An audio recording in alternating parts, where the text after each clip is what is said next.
Assalamualaikum warahmatullahi wabarakatuh. Izin memperkenalkan diri. Nama Septina, NPM 23110802117. Mata kuliah Psikologi Tasawuf, semester 2, kelas D, Prodi Bimbingan dan Konseling Pendidikan Islam. Dosen pengampu Bapak Muhammad Abdullah Umar MA.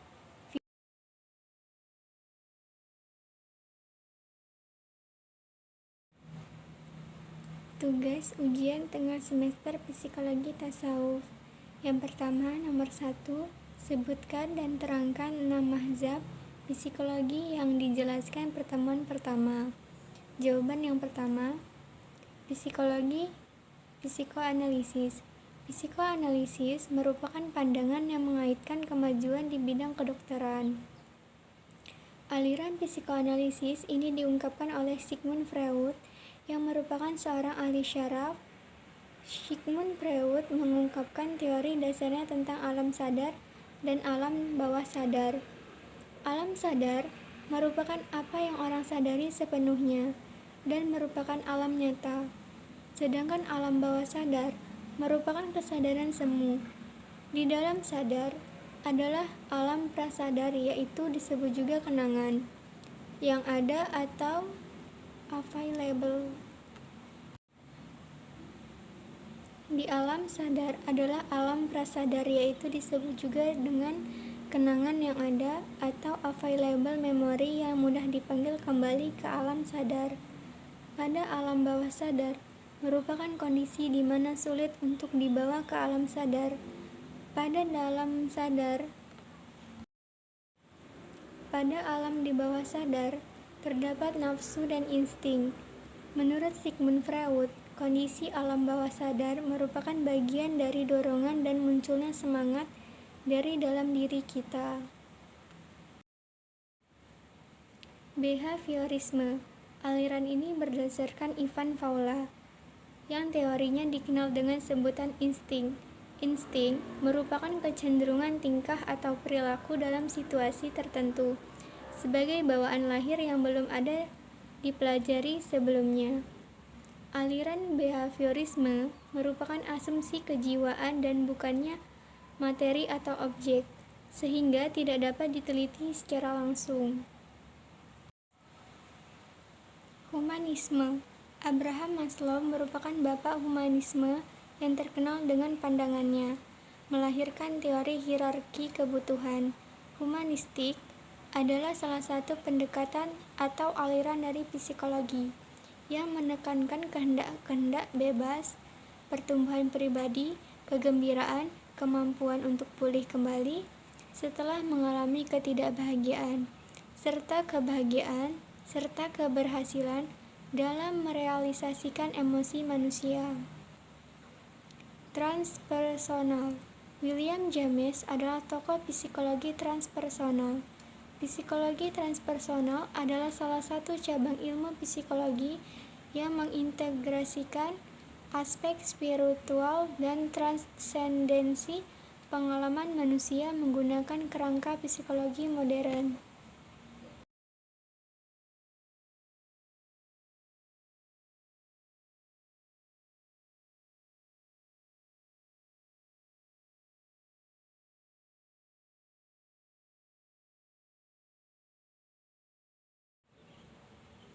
Pertanyaan nomor 2. Apa pengertian tasawuf dan apa hubungannya dengan psikologi?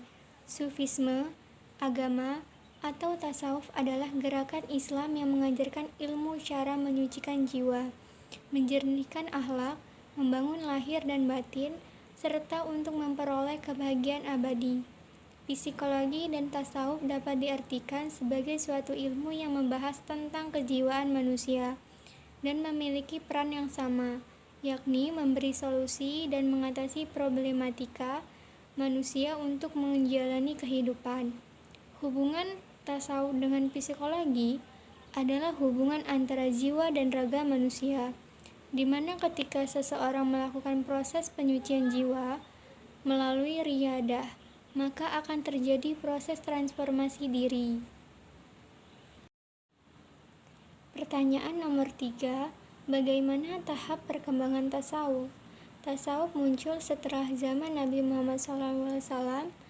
Pendapat lainnya mengungkapkan tasawuf muncul ketika pertikaian antara umat Islam di zaman Khalifah Utsman bin Affan dan Ali bin Abi Thalib, khususnya disebabkan oleh faktor politik. Para sufi menetapkan dengan 3 tahapan. Tahapan yang pertama, takali, membersihkan hati dari keterikatan pada dunia.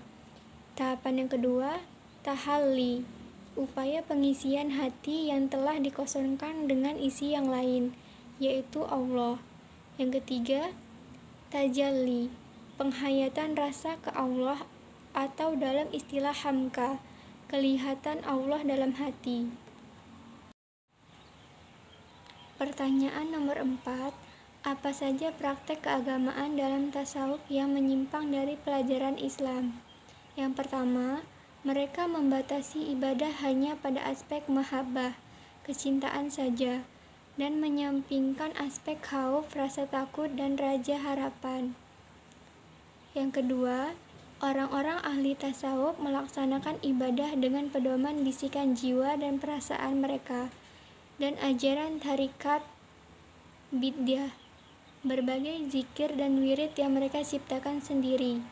Yang ketiga, berzikir dengan membaca Azza wa Jalla lebih utama daripada membaca Al-Quran, dan mereka menamakan zikirnya orang-orang khusus. Pertanyaan nomor 5. Apa yang dapat kita pelajari dari tasawuf dalam konteks psikologi? Jawabannya, tasawuf mengajarkan agar manusia tidak berlebihan dan menjaga syahwat. Salah satunya, agar tidak berlebihan soal makan. Makan yang berlebihan salah satu dampak stres perilaku manusia. Secara psikologi dapat dimaknai sebuah perilaku yang bisa mengurangi tingkat kesetresan seseorang. Pertanyaan nomor 6. Apa saja kontribusi dari tasawuf dari perkembangan kognitif? Jawabannya, memperbaiki akhlak manusia agar tercapai kebahagiaan dan kesempurnaan lahir dan batin, baik dunia maupun akhirat, dan membimbing manusia untuk menemukan Tuhannya, menghilangkan perasaan hampa yang dialami manusia modern, dengan mengembalikan nilai-nilai spiritual yang telah hilang dari dirinya. Pertanyaan nomor 7. Apa perbedaan dan persamaan dari psikologi tasawuf dan psikologi barat?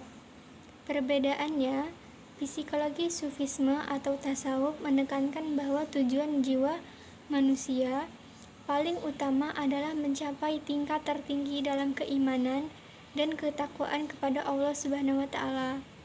Sedangkan psikologi barat menekankan kajian kejiwaan dengan segala kompleksitasnya.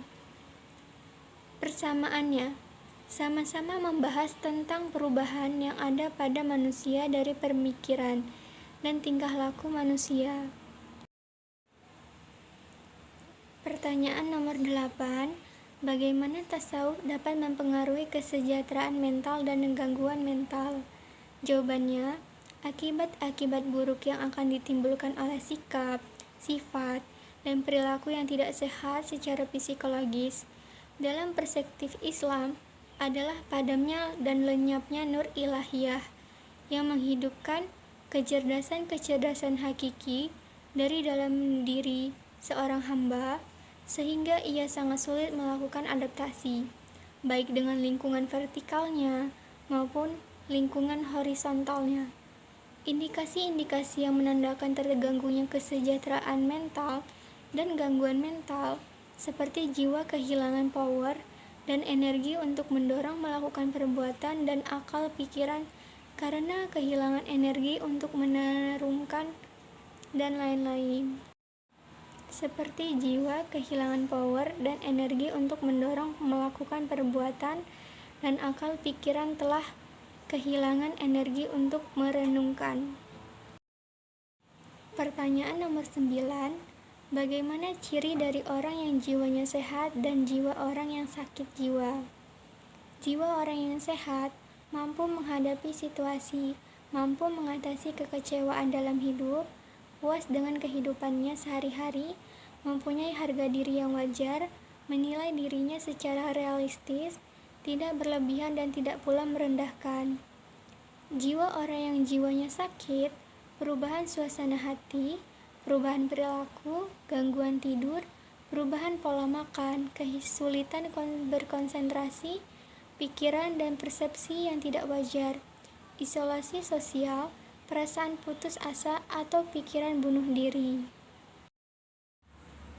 Sekian dari saya ucapkan terima kasih. Wassalamualaikum warahmatullahi wabarakatuh.